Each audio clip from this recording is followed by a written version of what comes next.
Hey folks, it is Kevin here, and we're back at the wagon wheel of wisdom over there. You kind of get a behind the scenes look here of what's going on. So hopefully I got a little wisdom up here. You might be asking why I'm recording from this side, and if you didn't ask that, I was going to tell you anyway. So been an interesting week, I think. I can't remember when the last video I posted was, but it's been a little bit. Somebody in the comments section had made an observation and had just said that I looked like I needed to take a break from this, and they were absolutely right. And without divine intervention at that moment in time, on that exact same day, the SD card miraculously failed on my camera, so I'm not able to record any more videos on that camera, and I have to get it sent back into New York where I ordered it from. And they're going to take a look at it and go from there. So I thought that was incredible timing. And the one thing I'm learning on as I go through this is that there really is no coincidences at all. And it was just, I had felt it kind of coming up inside of me that maybe I need to just step back and take a break from this because it was becoming slightly obsessive in a way. And for the majority of the time when I was doing these, I was feeling pretty good inside. And all of a sudden, just this last week, with I had mentioned the heavy energies and whatever the heck it might have been, it's spun me up in a lot of ways and a lot of old stuff coming up. And I wanted to talk a little bit about that. So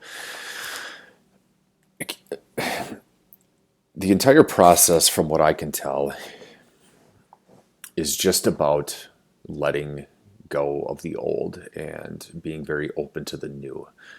And it could be any possibility. And I think the one area, and I don't really want to necessarily say that I've failed at, but it's become obsessive, is just romanticizing the idea of being with a specific person. And again, along with all of the other events that took place last week, I was told that this person was just another karmic in my life. And sometimes that happens to help facilitate the self-actualization process.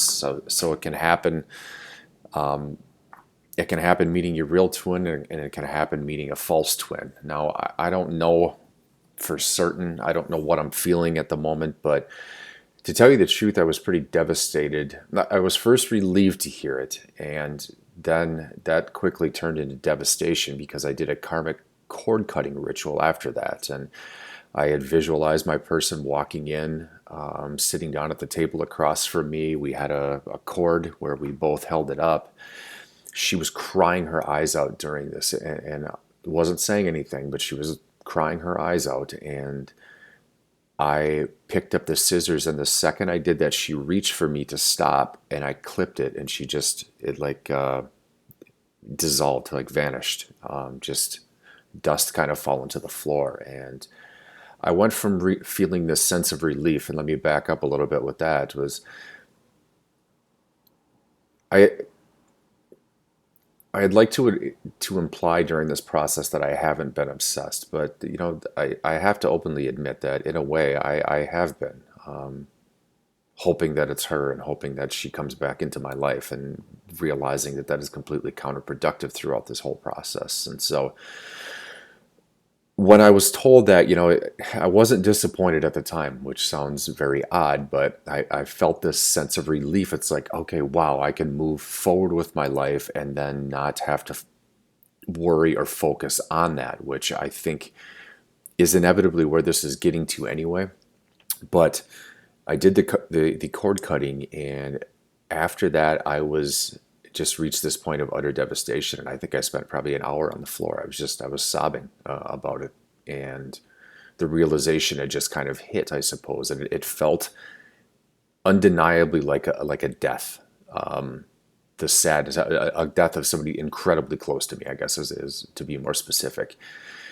So After that, I kind of picked myself up, and I needed to go get some sage. I burn sage in here from time to time, and I really do it when I'm meditating. I like the smell of it, and I just I kind of I waft it in my face, and it just it resets me. And so I went over to a store that's by here. It's called Cosmic Delights, and the woman behind the counter, she kind of looked at me funny a little bit, and she goes, "Is everything okay? And did you need anything else here?" And I said, "No, I think everything I found." And things aren't really that great. And I had opened up about the whole twin flame thing, and she looked at me and she goes, "You look really familiar." And she began to start talking about an experience that she went through.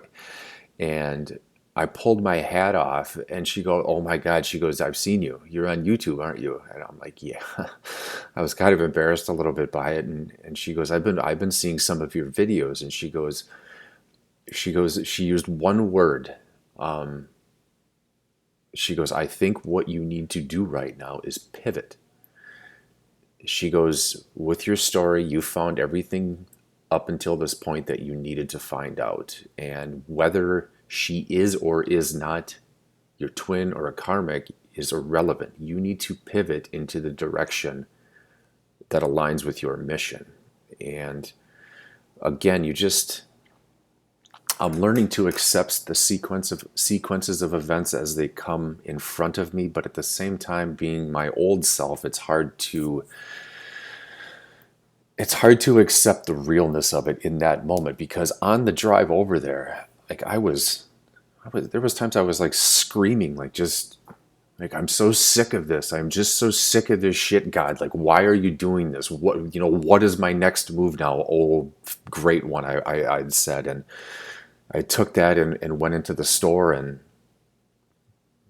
there God was. It was just in female form to tell me some advice of just having to pivot. So, you know, I it's been that was 2 days ago that happened. Yesterday or last night, I went down to Milwaukee. Now, she is from an area that is just outside of Milwaukee, one of the suburbs, and we used to go hang out in Milwaukee all the time. Well, I went to go see one of my favorite bands last night, Tool. They played down at the Pfizer Forum in Milwaukee, and I got a hotel. I had thought the hotel was right next to the Pfizer. It happened to be right next to where she goes to work, where she works at. So, I mean, immediate trigger. And it's just like, holy shit. So I didn't even really get to enjoy the experience of being down there because I couldn't be present because that trigger hit me so damn hard. And it's just, I know these things are happening for a vital reason and there's a much bigger purpose for it. But man, in the moments, those triggers just kick the shit out of me. And I know they kick the crap out of all of you too. But learning to accept it and just take the beating and the beating and the beating. You know, other people have echoed this last couple weeks, especially with the eclipses and the full moon, and we got the 11:11 portal coming up. It's been rough, and it has been one thing after another. I'm not trying to sound like I'm a victim here or anything like that, but I think you can see it on my face and my eyes. Like I'm exhausted. I am exhausted. And it's taking its toll on me. I'm starting to kind of tear up a little bit. Just it's I haven't experienced anything like this before in my life, and a lot of people again in the comments say that exact same thing, and just how hard it is on you. And you try to lean on hope that there is this bigger purpose, and I hope like hell me talking about this in real time to all of you that are on there connecting with me gives you this ability to forge ahead, that you're not alone out there. And so yeah, I wanted to get this video out and just kind of let you know where things are at, since I've been taking a little time off. And when she said the word pivot, I don't know what that means yet, but maybe I'm just not quite supposed to. But the fact that I was cursing God out on the way over, and then he responded, or she responded to that with a person that's seen me in my videos, and was able to give me one word, pivot, to help kind of make sense of it in the moment. So that's that's been the story of what's been going on, and it's been humbling, just like all of your journeys have too. Like just the stuff that happens is it's crazy.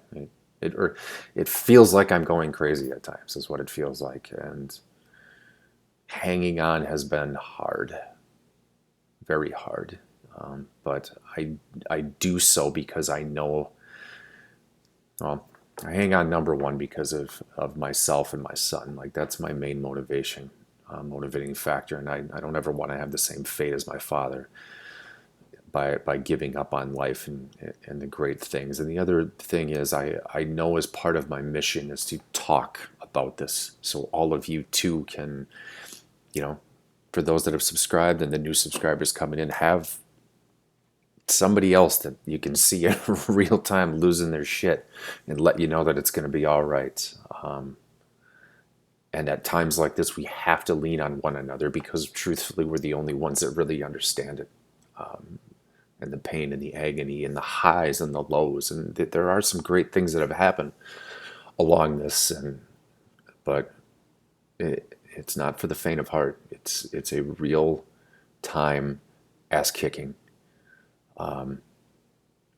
So you just try to look ahead at the light at the end of the tunnel and just and lean into that light, because that light is what we have to shine on the darkness at times. So hope all of you are well.